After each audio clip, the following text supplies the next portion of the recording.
Siz meni yetib kinalamaz. Naверное, yetib күлменсіз сосын маған. Siz meni yetib kinalamaz.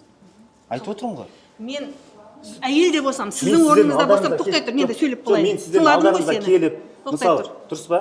Көмектесем деп жүгіріп жүрген үшін сонда мені кінәлап тұрсыз ба? Тоқтай тұр. Мен айтып алайын. Мен не үшін саған күдік артып жатқанымды айтып алайын.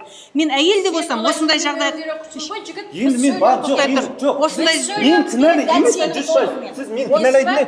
Сіз маған ет істейтін. Сен емес, сен емес. Мен сізге сіз деп тұрмын. Сіз де маған сіз деп тұрмын. әуре қылдың я, соншама қалыпты. Сіз өйтіп маған не істемеңіздер. Не, сіз өйтіп, оны жауапкершілік алмасаң шығып кет бар. Қатысыңыз жоқ болса, не үшін жүрсіз алдымызда клоун құсап? Бәр нәрсеге уәде бердіңіз. Теңге бір адам басына. Сіз маған берген жоқсыз. Сіз маған берген жоқсыз. Мен сізден ақша алған жоқпын. Сенің рекламаңмен алдық. Менің рекламам қашан, қай уақытта? Міне алынды. Жарайды, мен алмасам басқа алды. Тыңдасай, сен до конца тыңдасай. Айтыңызшы соңғы рет.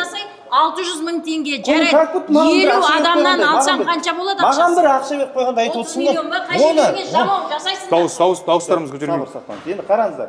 Жаза беріңіздер. Мен не істемеймін? 30 миллионға өздеріңді жермен жексен қылып қой. Қорғай аламыз ғой, но бірақ Сіз ғой уәде барлығын беріп тұрған. Сіз ғой біз оларды көрген жоқпыз. Видеоның алдында барлықта телевидениеде сіз ғой жүрген. Ақшасын төлерде де барлық нәрсе істеді. Сол қыздармен, менеджер қыздармен де бәрімен сөйлестіңіздер. Арыз жазыңыздар. Менімен сөйлескен жоқпын. Менімен сөйлескен жоқсыз ғой. Менімен сөйлескен жоқсыз ғой. Мен сізбен сөйлестім. Сіз маған өзіңізді менеджермен деп таныстырып тұрдыңыз. Менеджермен деп таныстырдыңыз ғой. Сіз келгеннен кейін айттыңыз маған, менеджер емеспін. Ешқандай қатысым жоқ дедіңіз. Қоя тұр, сенімен ешкім сөйлеспеген екен. Сіз неге менеджермен деп таныстырдыңыз енді? Мен бұрыннан бері жарнамалап жүрген екен. Қаншама қажыларды. Неге рекламщикпін деп айтпайсыз сол кезде сіз мен менеджермін деп таныстырдыңыз ғой телефон арқылы.